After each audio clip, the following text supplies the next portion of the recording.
Je voudrais du soleil vert, des dentelles et des théières, des photos de bord de mer, dans mon jardin d'hiver.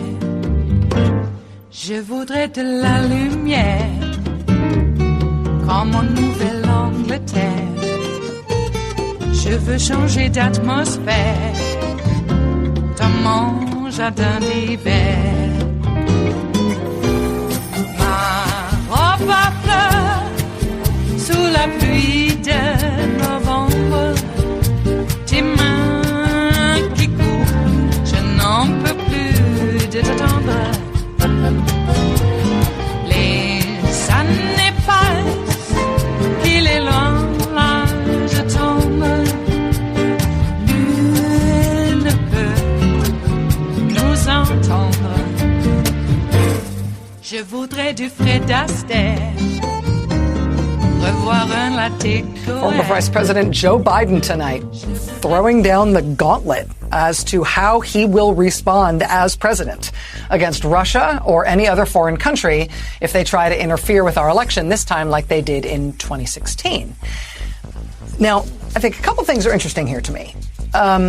One thing that stands out is the list of examples he gives of the ways that foreign countries might interfere.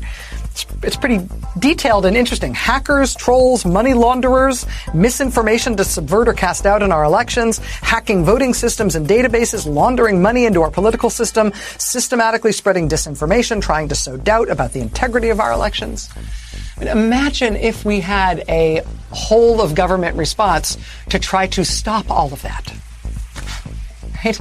To actually investigate it and punish it when it happened. You know, dream big. Dream of competent, uncompromised governance that stands up for our sovereignty against foreign countries that are trying to eat our democracy. Dream big. I've had a few days off. Temporarily at least, I have lost my cynicism thanks to having a few days off. So at least for me today, it seems possible. Dream about competent, uncompromised governance. The way the Biden campaign has put this out tonight, though, and the clarity of the language, the sort of declarative line in the sand nature of this, does also, I think, lay down a marker for Republicans. No Democrat is going to take issue with anything that Joe Biden said here. But what about Republican candidates, Republican senators, Republican members of the House? Do they agree? I mean, do they think we should try to protect ourselves from this stuff and punish countries that do it to us? It was not long ago at all that basically all mainstream Republicans would have agreed with every single word of this from Biden. But this is kind of a test, right? After this many years of Trump, can Republicans still say so? Can they still say that foreign interference in our election is something that we will not tolerate, we will retaliate against, we will make sure nobody gets away with it? Interesting test for the Republican Party after this much Trump. Also, I should point out that this big brushback from Vice President Biden comes out tonight within hours of this from the top Democrats in the House and Senate and the Democratic leaders of the two intelligence committees. A demand that the FBI conduct defensive counterintelligence briefings for all members of Congress. Quote, "Dear FBI Director Christopher Wray, we write to request that the FBI provide a defensive counterintelligence briefing to all members of the House and the Senate regarding foreign efforts to interfere in the 2020 U.S. presidential election. We are gravely concerned, in particular, that Congress appears to be the target of a concerted foreign interference campaign which seeks to launder and amplify disinformation in order to influence congressional activity, public debate, and the presidential election in November." So this is all four of the Democrats that are in the so-called Gang of Eight, right? The top Democrat in the House, top Democrat in the Senate, and the top Democrat on the intelligence committees in each of those houses of Congress. The Gang of Eight tends to get briefed on the most secret, most compartmentalized intelligence that the intelligence community is required to and must share with Congress. They apparently attached to this letter a classified annex spelling out more of what they meant. But I mean, what they're saying here is bombshell, right? They're saying Congress right now is being targeted by a concerted foreign influence campaign to influence the November presidential election, by influencing congressional activity and public debate, by getting Congress to launder and amplify foreign disinformation that is a foreign government messing with our election. Tell me more. Well, Natasha Bertrand, in her second scoop of the day at Politico.com today, she actually does tell us more. She reports, along with Kyle Cheney and Andrew Desiderio, that apparently what's going on here, according to sources familiar with what prompted this letter to the FBI, apparently what's going on here is that a specific Republican senator, Ron Johnson of Wisconsin, the Republican Party, in its infinite wisdom, put in charge of the Homeland Security Committee. This request to the FBI is apparently, at least in part, because Senator Ron Johnson, either inadvertently or on purpose, has apparently been taking disinformation created by a foreign intelligence service in order to mess with our election, and he has been using it in his committee as if it's a real thing. Senator Ron Johnson has recently been threatening subpoenas and planning to use his committee to air what amount to increasingly wild allegations against Joe Biden, timed to coincide, of course, with the November election. The FBI's Foreign Influence Task Force apparently warned Senator Ron Johnson once before about the nature of the Russian intelligence-linked sources that he has been using to build up his evidence for this particular dog and pony show. But now, because Senator Ron Johnson is apparently continuing along the same lines, using the same kind of sources to get this stuff and to try to inject it into the American discussion and the work of the U.S. Congress, now the top Democrats on the intelligence committees and the top Democrat in the Senate and the Speaker of the House have asked the director of the FBI to please brief the entire Senate and the entire House on what exactly Senator Ron Johnson is trafficking in here and how this is the work of a foreign country that means to harm us. And so maybe we shouldn't help them do that. Now, this letter was apparently sent to the FBI last week. They made it public today. Today is also the day by which they wanted a response from the FBI. So far, not a single Republican in either the House or the Senate has said beep about any of this, nor has the FBI given any public-facing response. But it's interesting. What these Democrats are asking for is to brief everybody. Democrats, Republicans, all House, all Senate. Dramatic. We will keep you posted. It is Tuesday, the 21st of July of 2020, and you are in West Coast Cookbook and Speakeasy. I am your chef de cuisine, Justice Putnam. Gunner, the English bulldog, is our snoozing sous chef. And our daily special is Tarrytown Chowder Tuesdays, a small scant dash, a mere pinch of hot smoked Hungarian paprika will make all the difference in the world, and indeed it does. Well, we'll start off the show here with a sad note, sending deep, heartfelt condolences to the family and friends of Michael Brooks of Majority Report and The Michael Brooks Show. Passed away yesterday suddenly at the age of 37 from what his family called a medical condition. Unexpected, certainly impacted the staff and Sam Cedar over there at Majority Report. He got the news during their show yesterday and abruptly stopped the show when they got the news. I mean, they looked devastated. No one really knew what was going on until the Majority Report released the notice that Michael Brooks had passed. So, very erudite, really friendly guy. I met him a couple of times at Netroots Nation, and very accessible, but an erudite. The guy was just downright smart. And look, I'm kind of an old guy now. So to me, the guy's a young kid. So, it was heartening. And so we need more Michael Brooks in the world. Really. We really do. So rest in peace, sir. Rest in peace. Well, lots more happening in the world, even here in the United States. Looks like Donald Trump is going to send his Praetorian Guard. What are we going to call those people? Can we call them the SA Gestapo? That's what they are. They're brown shirts. They're going out. Pretty much extrajudicial law enforcement there. Yeah, it's not really law enforcement, but it's an enforcement of some sort of order. Not necessarily lawful. Now, you would expect a mobster to care nothing about due process. I mean, they're used to skirting around all the rules anyway. That's why they're mobsters. So, using a bunch of muscle to tear gas moms, pregnant moms. They tear gas pregnant moms in Portland. The Wall of Moms. Gassed them. And that was before they gassed the Navy guy. Like he said, hey, if they're gonna gas moms, they're gonna gas a military veteran. These young brown shirts, and by and far they are, or by and large, they are young. Probably never took a humanities class because I think they only had about, a semester of police science at the community college or the for-profit trade school. And then another 56 hours in the police academy. And now they're ready to go out and bust some heads. And they are. So that has been militarized.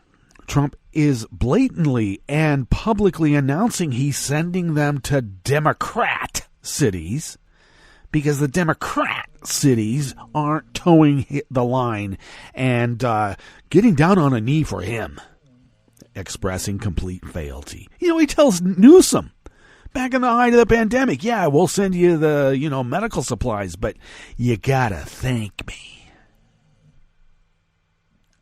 What? Thank you during an emergency? What? So whenever I see these Trump signs all over town, all over this Southern Oregon region, I gotta say, this is not a threat. But we do have some guns here in our house because we are Oregonians, and I never thought in my life that I would be concerned about really my neighbors. Granted, I grew up with some really weird neighbors. There was a couple, Bircher and a couple. We seemed like we always lived among the Birchers and the racists. God, I hated it. I couldn't wait to get away from there.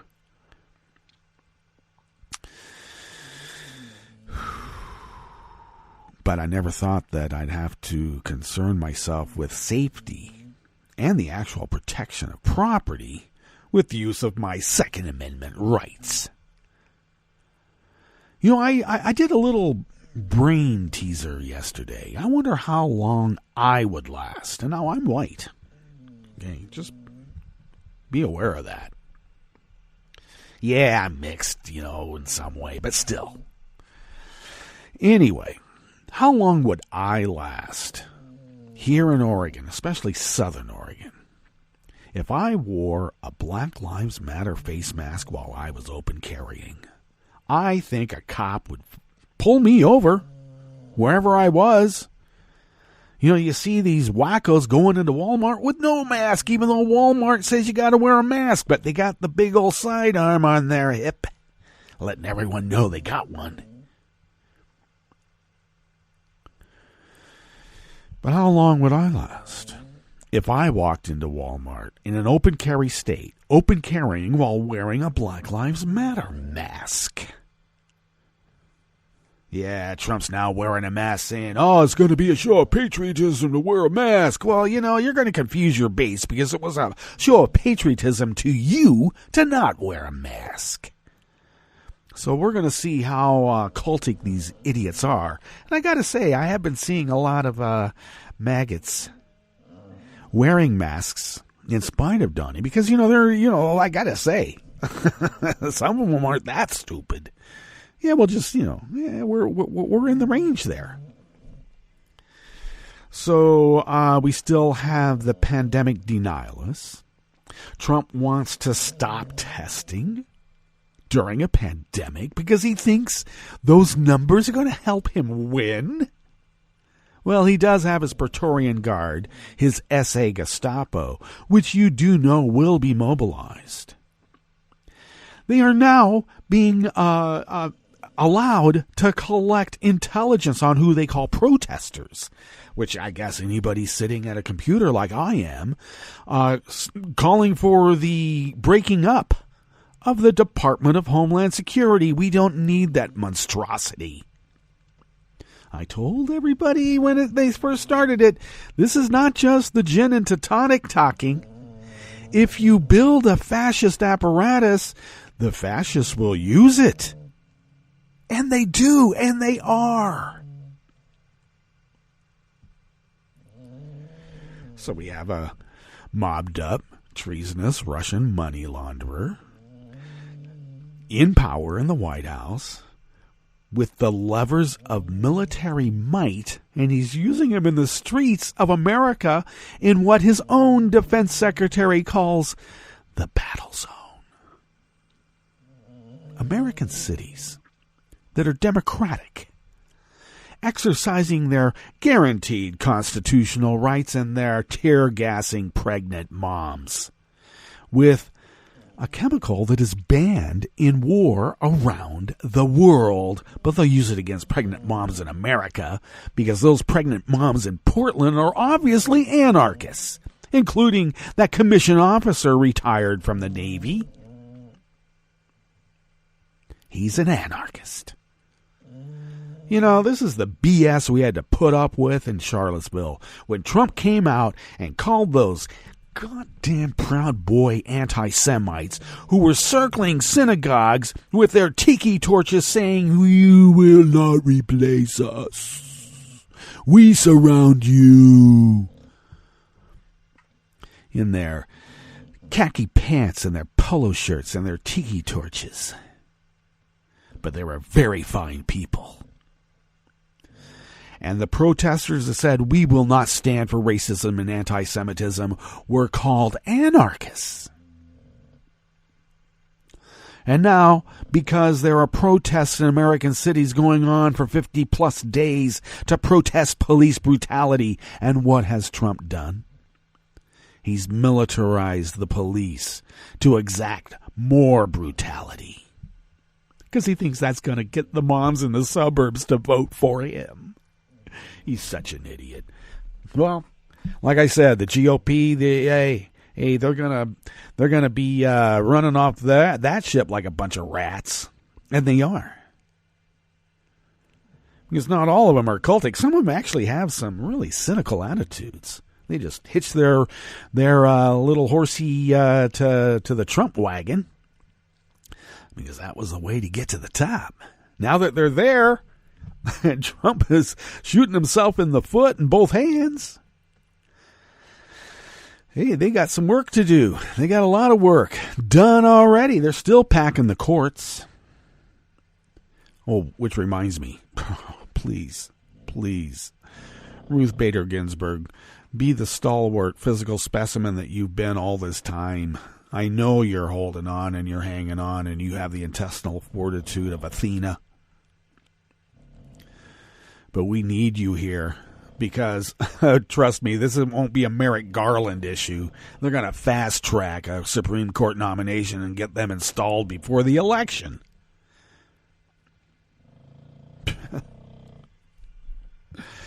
Yeah, we're in dire circumstances right now. And like I said, every time I see these damn Trump-Pence signs 2020 around here, it just makes my blood boil because it is indicative of how ignorant and how racist these people are. They allow this guy to let Vlad put bounties on our soldiers, and this is supposed to be veteran country here. Not one word. Oh, it's all a hoax. The pandemic is a hoax. Vlad is a hoax. It's all a hoax. Anything that you just hate Trump. Well, I don't know. I think that the hate for Obama because he was merely black was a lot more than any kind of hate that we might have for Trump. Anyway, it's not hate for Trump. It's sort of like what Fauci said. Trump calls Fauci an alarmist. Fauci says, no, actually, I'm a realist. If there's anybody who's a fabulist, it's Trump, and he's convinced his maggot deplorable base, who are by and large so ignorant themselves they look to Trump as being the intellectual of the group. Anyway, if anybody showed me an elephant on a cognitive test, I'm answering pachydermata. All right. Mark me down for that one, but I'm telling you, I'm old school. Okay, I know they don't use pachydermata anymore, but I will, just to stick it to, I don't know, who or whatever. I'm tired of these. I'm tired of these deplorables, and I'm tired of these maggots. I'm really tired of it. Will they come around? Do we want their votes? Do we care about their votes? They're not going to vote. And I'm going to say the same thing. Well, they'll vote, but they won't be voting for anything liberal or democratic. Yeah, we got George Will voting for, saying he's going to vote for Biden the first time he's ever voted for a Democrat ever. But that's George Will, okay? We're not going to get some heavily tattooed old biker who hates, homosexuals and trannies and libs and commies and any number of people. You're an anarchist commie. How can you be an anarchist commie anyway? I mean, nothing makes sense. They have no awareness of geopolitics. All they have is an awareness of their own knee-jerk obsessive need to grind anybody who would want to help another person into the ground. Because that's a sign of weakness? Please. I thought we were Americans. Well, what's on the rest of the menu here in the Bistro Cafe at West Coast Cookbook and Speakeasy? Because we're just going on. We're ranting here. I'm sorry. I am at my wit's end, and I am not going to take it anymore. No, I won't. Well, at the top, that was Rachel breaking it down, how the GOP is tested as Democrats call out specifically Ron Johnson. And, of course, other Republicans for laundering Russian election interference. Well, let me remind you, Ron Johnson went to Moscow on the 4th of July. The 4th of July, not this last one. But he went to Moscow on the 4th of July. That tells you everything you need to know about Ron Johnson's ability to launder Russian disinformation. On the rest of the menu, a Detroit police corporal faces multiple counts of felonious assault for firing rubber bullets at 3 photojournalists during a May protest. Montana sued the Trump administration to block the acting director of the Bureau of Land Management from leading the Bureau until he is confirmed by the Senate. You know, sort of like how the acting director of DHS has not been confirmed by the Senate, but he says, we don't care what Americans think. We're coming in here with our jack boots to put a knee on the throat of democracy. Try stopping us. And a federal judge is allowing a challenge to the terrorist watch list to move ahead. Yeah, we still have that. After the break, we move to the chef's table where a UK intelligence report will disclose Russian meddling in the Scottish independence vote, but they're not going to say anything about Brexit. No, not Brexit. And Denmark will allow merchant sailors stranded on the high seas since the outbreak of the pandemic to come ashore to be reunited with their friends and families. Did you know that 200,000 merchant sailors alone are stranded on the high seas? 200,000, and that's just the merchant sailors. We're not talking about all the pleasure cruise line ships that are out there stranded. full of staff and passengers. All that and more on West Coast Cookbook and Speakeasy. Bon appetit.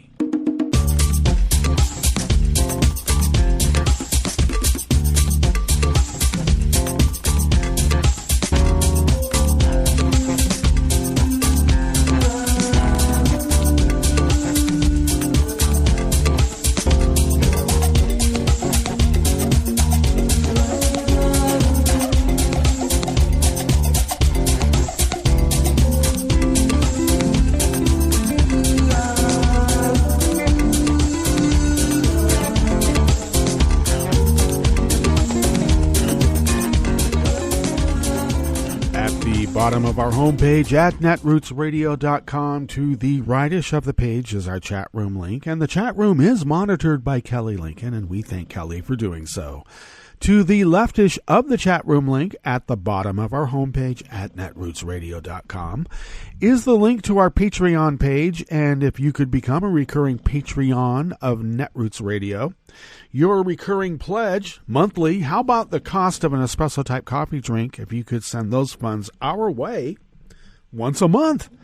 We will stretch those dollars beyond compare, pay our bills, fly under the radar, resist as the founders originally intended, and fulfill our civic duty as well. And we have you to thank for allowing us to do so. If you would like to follow Netroots Radio on Twitter, go to @NetrootsRadio. Tom takes care of that, and we thank Tom for doing so. I, of course, take care of @Justice Putnam, and you could follow me there because I post the show notes and links diary on Daily Co's about 10 minutes before showtime, and then get that linked up on social media so you can see what the news stories actually say without all my weird pandering accents and attempts at topical humor. Anyway, that's where the links are and the source material. Indeed. If you would like to follow the show on Twitter, do so @CookbookWest. And pick up podcasts by way of Spreaker, Stitcher, TuneIn, iHeart, YouTube, iTunes, and wherever fine podcasts can be found mixed in with all the rest of us. All right, let's jump right into this first offering out of the Associated Press. Anonymous worker bees, of course, bring us this offering. And this is heartening, though it took a while, didn't it? But a police corporal accused of shooting 3 photojournalists with rubber pellets. I love how that's pellets. I think they're rubber bullets. Call them bullets. While they covered protests in Detroit against police brutality, was charged with felony assault, prosecutors said yesterday, Monday. Detroit Police Corporal Daniel Deboneau, age 32, faces multiple counts of felonious assault for allegedly firing rubber bullets at 3 photojournalists during a May protest. Allegedly, even though it was all caught on camera, and they couldn't even see who was firing. Shortly after midnight on May 31st in downtown Detroit, MLive.com photojournalist Nicole Hester and 2 independent photojournalists, Seth Harold and Matthew Hatcher, encountered Deboneau and 2 other officers. Each of the photojournalists were wearing press credentials, identified themselves as news media, and raised their hands as they asked to cross the street. And that's this is being related by Wayne County prosecutor Kim Worthy. Deboneau, dressed in riot gear, struck all 3 with rubber bullets that inflicted bruises and other injuries. Well, they're less than lethal, though. The evidence shows that these 3 photojournalists were leaving the protest area and that there was almost no one else on the street where they were, Worthy said. There are simply no explicable reasons why the alleged actions of this officer were taken. Explicable. Why? My mouth has to be working better in the mornings. The photojournalists were covering the protest in downtown Detroit, which was sparked by the May 25th death of George Floyd in Minneapolis. Most of the protesters at the time had already dispersed from the area in downtown Detroit where the photojournalists were shot. Detroit Police Sergeant Nicole Kirkwood said in an email to the Associated Press that an investigation was immediately launched after the department learned about the incident, and Police Chief James Craig suspended the officer. It's important that we do not paint an entire organization with a broad brush. The actions of this officer should not reflect the vast majority of the men and women who have been working and responded to the protest appropriately for the last 8 weeks. Now, the Associated Press left an email on Monday afternoon yesterday seeking comment from the Detroit Police Officers Association Union. Of course, they're in consultation with Trump to probably bring in the paramilitary to take over. You know that. No arraignment date for Debineau was listed in court records as of yesterday, Monday. Now, I've always said that if you have one bad apple in a barrel and 10 good apples, or 9 good apples, and those 9 good apples don't say anything about the bad apple, I say you have 10 bad apples. So it looks to me like we have some good apples actually saying and calling out the bad apples. Will it be enough not to spoil the whole barrel?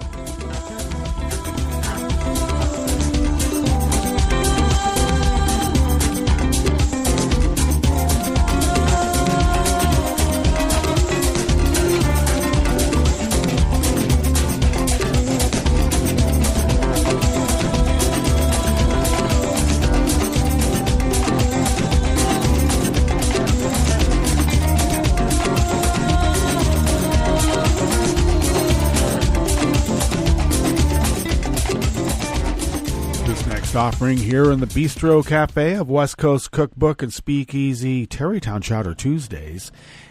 Montana Governor Steve Bullock sued the Trump administration to block the acting director of the U.S. Bureau of Land Management from continuing in the position until he's been confirmed by the Senate. Remember when we used to do that? Federal law prohibits William Perry Penley from leading the Bureau in an acting capacity while his nomination last month by Trump is still pending, Bullock said. The Bureau, a branch of the Interior Department, oversees nearly 250 million public acres in the U.S. West and much of the nation's onshore and oil and gas development. Oh, my. That's why he's there. Now, Penley is a former property rights attorney from Wyoming and a longtime advocate for selling federal lands. He's headed the Bureau for the last year under a series of temporary orders that Democrats alleged were an attempt to skirt the nomination process. Allege? I think it is.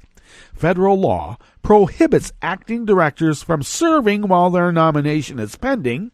Bullock's lawsuit said Penley's extreme unpopular views on public lands threatened to harm Montana's natural resources by placing extractive industries such as oil and gas exploration above conservation and the protection of declining species such as the greater sage grouse.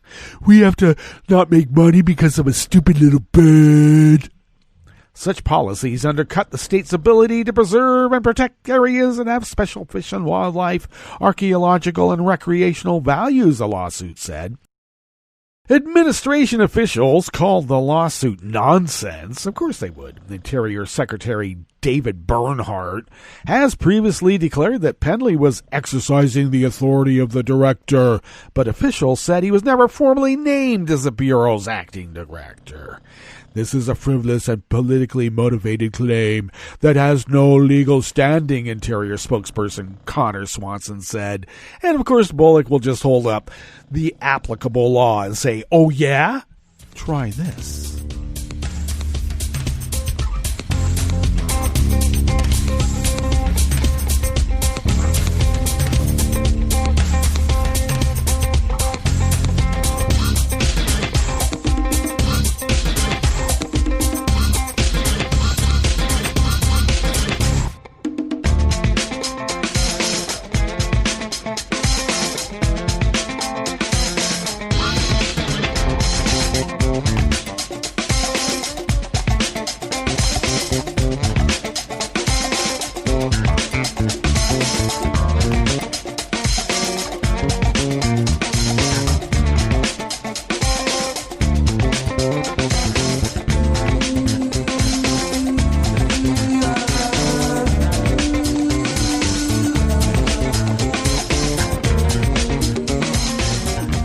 Matthew Barakat of the Associated Press brings us this final offering here in the Bistro Cafe of West Coast Cookbook and Speakeasy.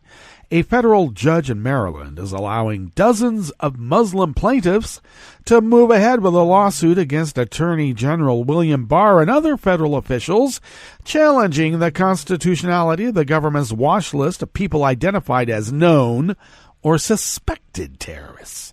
Government lawyers had asked U.S. District Judge Paula Zinnes in Greenbelt to toss out the lawsuit, but in a 65-page ruling issued yesterday, Monday, she allowed it to proceed. It was not a total victory for the plaintiffs. The judge did toss out some parts of the case, including claims that the watch list interfered with First Amendment rights to free assembly, as well as a claim that the watch list is used to unfairly pressure Muslims into becoming FBI informants. Ghadir Abbas, a lawyer for the Council on American Islamic Relations who is representing the plaintiffs, said the ruling is the broadest legal challenge to the watch list that has made it thus far in the legal process and is the latest sign, he said, that the era of federal government's extrajudicial targeting of innocent Muslims will not go on forever. A judge in Alexandria, Virginia, ruled in favor of Muslim plaintiffs last year in a similar challenge that was focused a little more narrowly, but that case had been held up on the question of what kind of remedy should be crafted. The watch list, also known as the Terrorist Screening Database, is maintained by the FBI and shared with a variety of federal agencies. Customs officers have access to the list to check people coming into the country at border crossings, and aviation officials use the database to help form the no-fly list, which is a much smaller subset of the broader watch list. The watch list has grown significantly over the years. As of 2017, after Trump became president, approximately 1.16 million people were included on the watch list, according to government documents. Now, the vast majority are foreigners, but according to the government, there are roughly 4,600 U.S. citizens and lawful permanent residents on the watch list as of 2017. The lawsuit alleges that Muslims are placed on the list without good reason and without a reasonable opportunity to clear their names. Placement on the watch list has resulted in travel and business difficulties for those who say they were placed on the list improperly.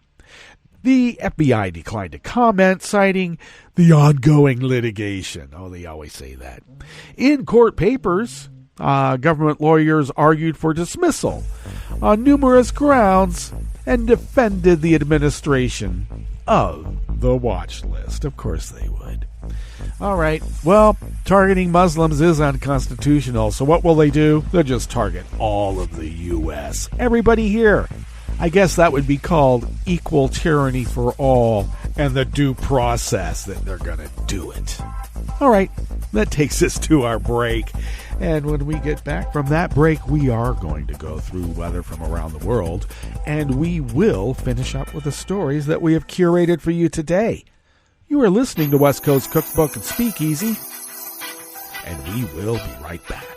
You are listening to netrootsradio.com. Please hang up and try again.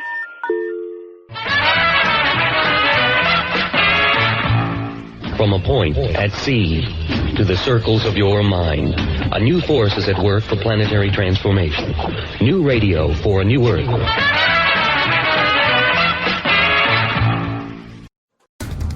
This is a message from CDC.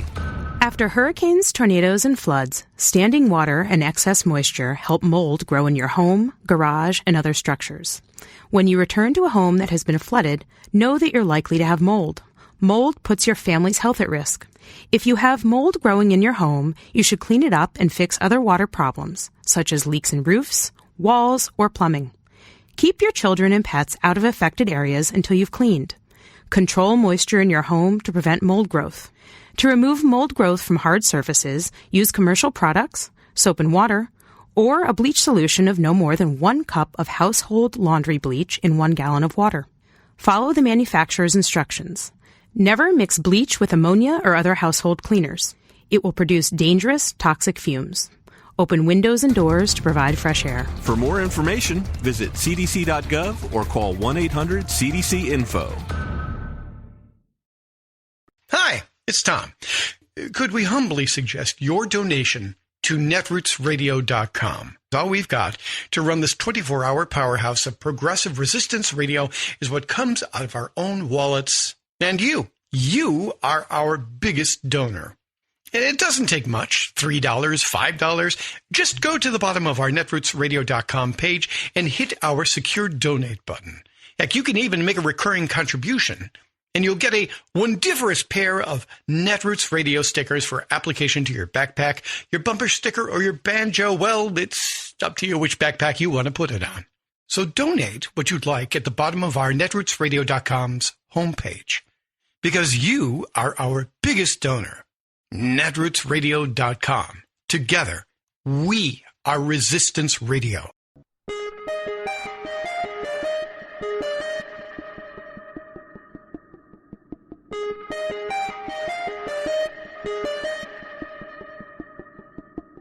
I'm Rick Smith, and this is Labor History in 2. On this day in labor history, the year was 1878. That was the day that a new song was introduced to the U.S. labor movement. Reverend Jesse H. Jones set the lyrics of a poem that had been written by I.G. Blanchard more than a decade earlier. The song was called The 8-Hour Day. The fight for 8 hours had become one of the central causes of labor. In 1850, the average work week was 70 hours. This meant that workers had little time for anything else beside their daily toil. After the Civil War, calls for the 8-hour day gained momentum. It became a movement that united workers from different workplaces and backgrounds. 8-hour leagues were formed in cities across the nation. They hosted talks and rallies to spread the word about the need to shorten the work week. At rallies, protesters waved 8-hour banners. They also sang the song that became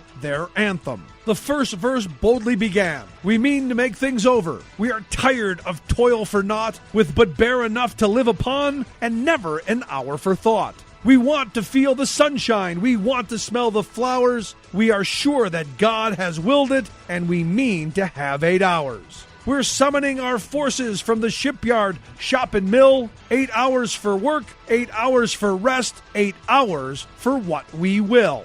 The 8-Hour Day song continues to be reimagined today, including this version by Rhythm Fest.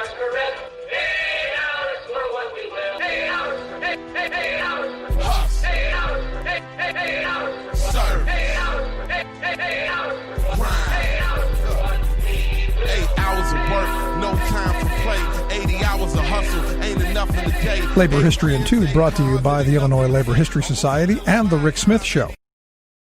I read the news today, oh boy. It's time for Nicole Sandler's What's News from NicoleSandler.com and the Progressive Voices Network. We begin today in Portland, Oregon, where the actions of camouflaged thugs, ostensibly federal law enforcement officers, against protesters, done without local or state consent, are raising the prospect of a constitutional crisis. State Attorney General Ellen Rosenblum filed a lawsuit saying that masked federal officers have arrested people off the street, far from the courthouse, with no probable cause, and whisked them away in unmarked cars. From the Oval Office on Monday, the president admitted that he plans to deploy similar force to Chicago and threatened to send agents to other major cities, all controlled by Democrats. That you're considering sending 175 federal troops to these cities to help local law enforcement. Can you fill us in on that? It depends on what your definition of troops is. We're sending law enforcement. Portland was totally out of control. The Democrats, the liberal Democrats running the place, had no idea what they were doing. They were ripping down for 51 days, ripping down that city, destroying the city, looting it. The level of corruption and what was going on there is incredible. And then the governor comes, oh, we don't need any help. How about Chicago?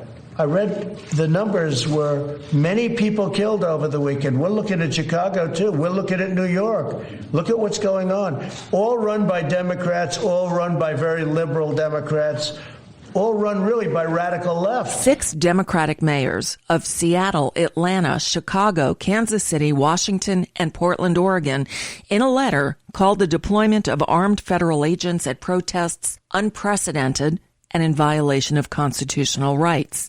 They urged Congress to stop federal agents from interfering with protests in cities and called on the lawmakers to investigate the Trump administration's deployment of them. One Portland mom founded a group called Wall of Moms. Bev Barnum and about 70 other area mothers met up at the protest in downtown Portland, where protesters were gathered outside the federal courthouse. The women stood in front of the protest line and locked arms to form a human shield, at times chanting, "Moms are here! Let's stay here! Moms are here! Let's stay clear! Moms are here!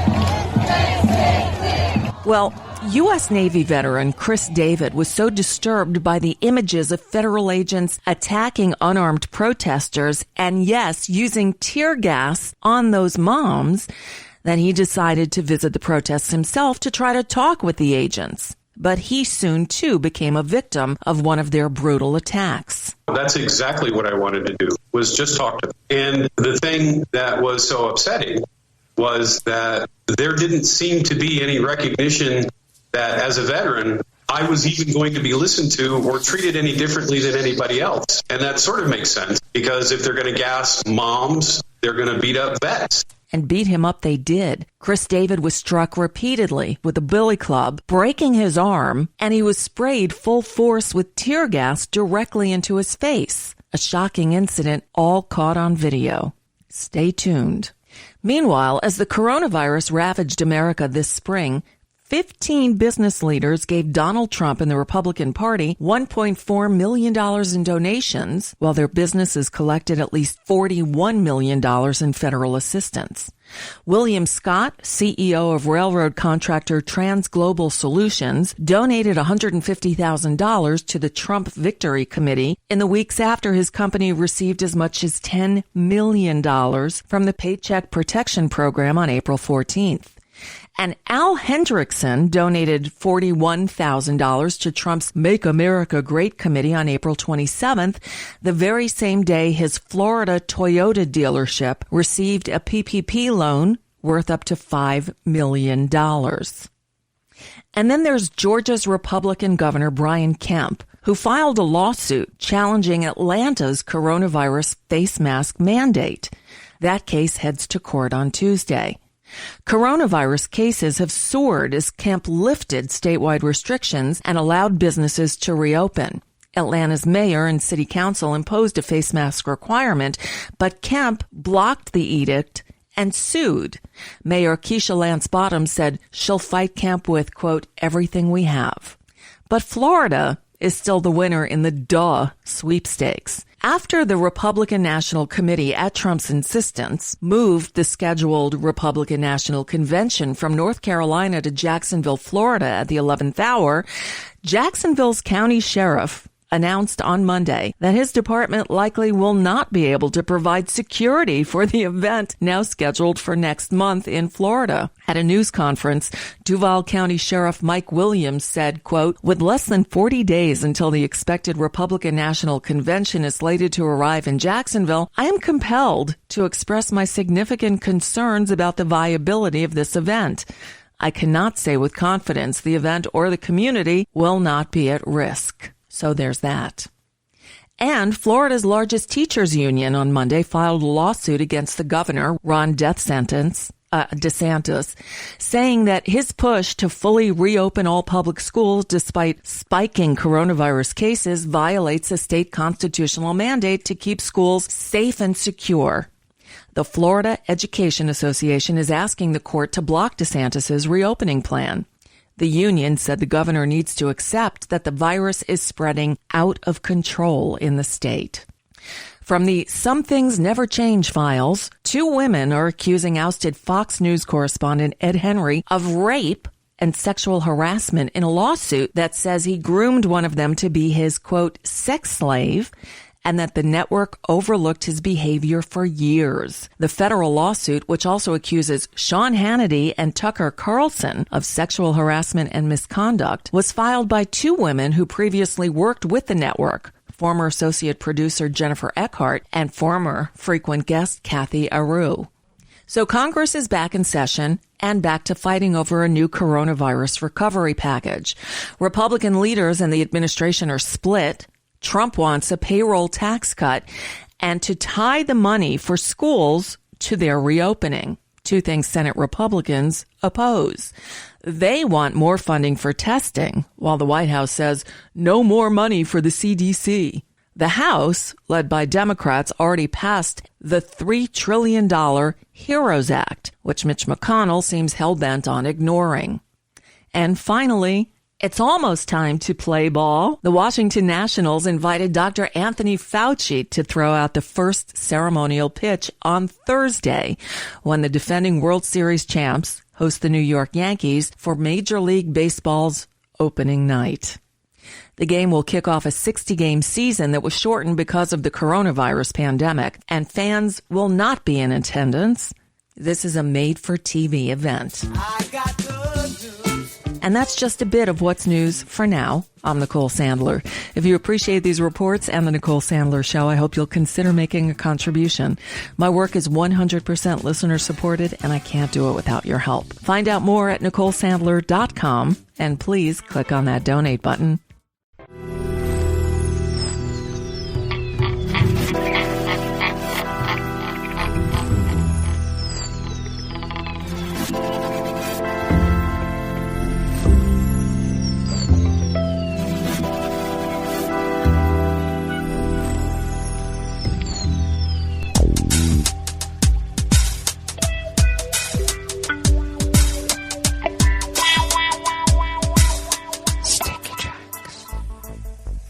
Thank you for accompanying us here to the chef's table at West Coast Cookbook and Speakeasy, Tarrytown Chowder Tuesdays.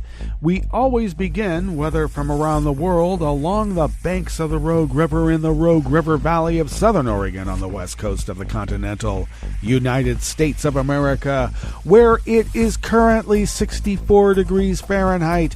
Another heat advisory through the rest of the day, though we are expected to be a little cooler than yesterday. We were about 104 to 105.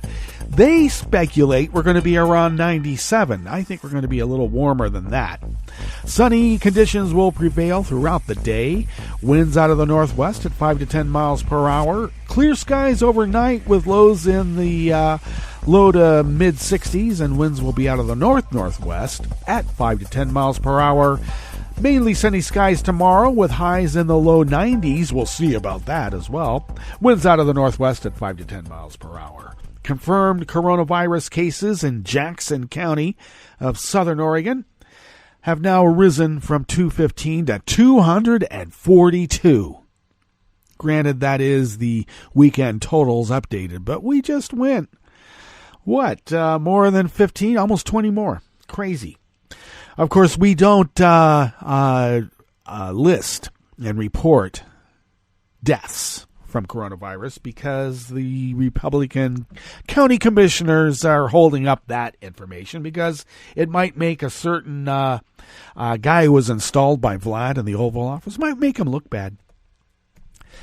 Grass pollen is high here at the mothership in Rogue River proper. The air quality index in the region is good at 36 parts per million, and the daytime UV index is very high at 8. Barometric pressure is rising at 29.9 inches. Visibility is at 10 miles, and relative humidity is at 68%. The weather from around the world is brought to you by people's personal weather stations that they purchased. These people purchased personal weather stations somewhere on their property, and these people positively live around the world. London is... I'm sorry, I got to get the drop thing here. Okay, there it is. London is 71 and sunny. Paris is 80 degrees and sunny. Rome is 94 degrees and sunny. Kyiv is 80 and fair. Kabul is 81 and fair. Hong Kong is 81 and clear. Tokyo is 77 and mostly cloudy with a flood advisory, so take care. Sydney, Australia is 50 degrees and partly cloudy. San Francisco, California is 55 and cloudy with a fog advisory. And New York is 88 degrees Fahrenheit with another bad air advisory, so do take care wherever you are. And that is weather from around the world, brought to you by people's personal weather stations that they purchased.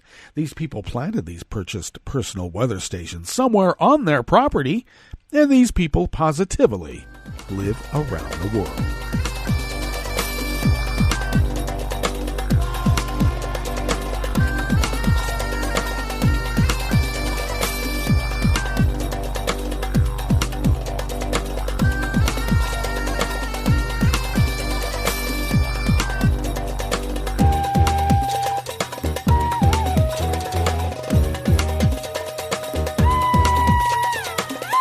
Anonymous worker bees at Reuters bring us this first amuse-bouche here at the chef's table at West Coast Cookbook and Speakeasy Tarrytown Chowder Tuesdays. The British Parliament's Intelligence and Security Committee's report on Russian influence in politics will disclose that the Kremlin tried to influence the result of the Scottish independence referendum, but not the Brexit vote of 2016. The report, which will be published today, and already has, by the way, will describe that Russia tried to divide the UK in 2014 and that it was the first post-Soviet interference in a Western democratic election, the Daily Telegraph reported, citing comments from the 50-page report. Of course, sowing division in British politics by just the Scottish referendum. Entering into the Brexit process is not splintering the EU. Do tell.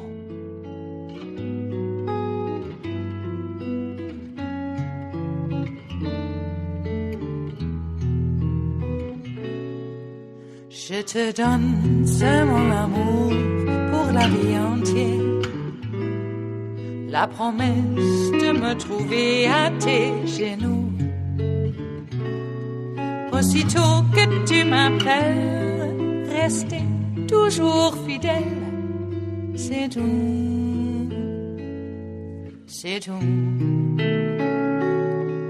Je te donne tous mes printemps, mes étés de mer, mes automnes quand les feuilles tombent partout.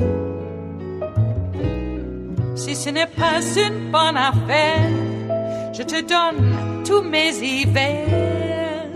Ever more anonymous worker bees at Reuters bring us this final amuse-bouche here at the chef's table at West Coast Cookbook and Speakeasy.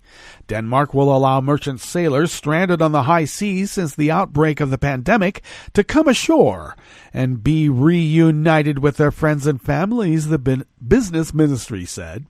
Since the outbreak of the coronavirus, 200,000 seafarers have been stranded on merchant ships, some for more than a year because travel restrictions have made it almost impossible to rotate crews.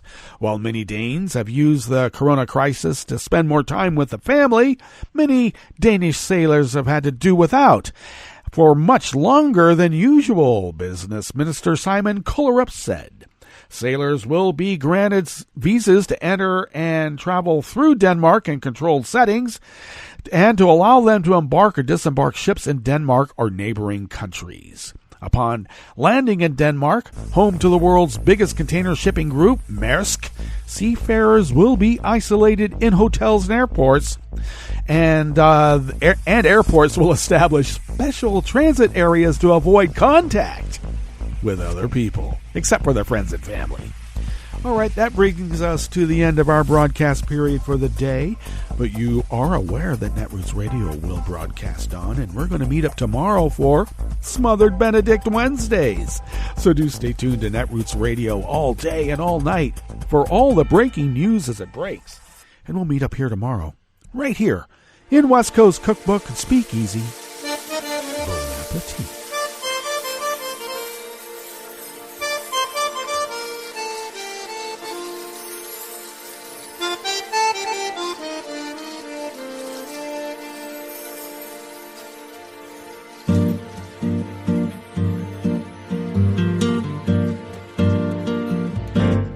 Je voudrais du soleil vert, des dentelles et des théâtres, des photos de bord de mer, dans mon jardin d'hiver.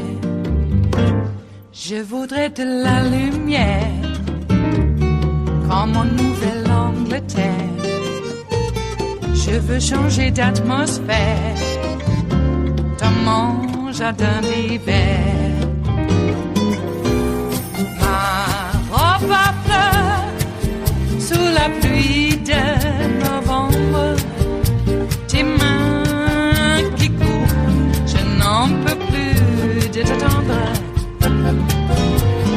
Les années passent, qu'il est loin, là je tombe. Nul ne peut nous entendre. Je voudrais du Fred Astaire, revoir un latte Goël. Je voudrais toujours te plaire, dans mon jardin d'hiver. Je veux déjeuner par terre, comme au long de golfe clair, t'embrasser les yeux ouverts, dans mon jardin d'hiver.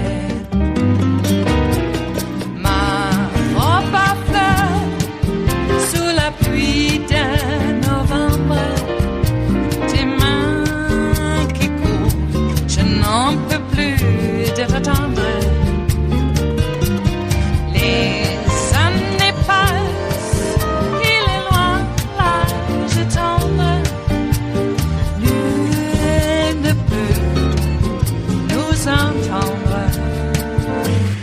Ba-da-da-dum-di-da-dum. Ba-da-da-dum-di-da-dum. Ba-da-da-dum-di-da-dum. Dans mon jardin d'hiver. Ba-da-da-dum-di-da-dum. Ba-da-da-dum-di-da-dum. Ba-da-da-dum-di-da-dum. Dans mon jardin d'hiver. Dans mon jardin d'hiver. Dans mon jardin d'hiver.